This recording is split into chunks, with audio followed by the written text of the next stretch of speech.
तुम्ही पाहत आहात MCN न्यूज मराठी।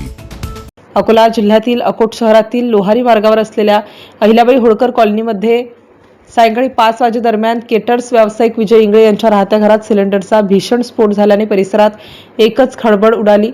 इंगळे यांचा केटर्सचा व्यवसाय असल्याने तिथे 5 ते 7 घरगुती व व्यावसायिक सिलेंडर उपलब्ध होते।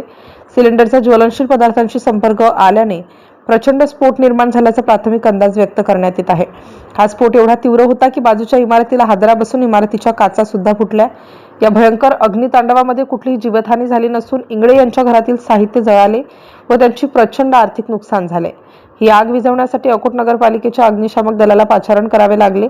योग्य वेळी अग्निशामक गाडी दाखल झाल्याने आगीवर नियंत्रण मिळवता आले व सुदैवाने जीवितहानी टळली। परिसरातील नागरिकांनी धावाधाव केल्याने वेळीच सतर्क झाल्याने मोठी दुर्घटना टळली। दरम्यान या घटनेचा अधिक तपास शहर पोलीस करीत आहेत। MCN न्यूज मराठीकरिता विशाल आगरे, अकोट।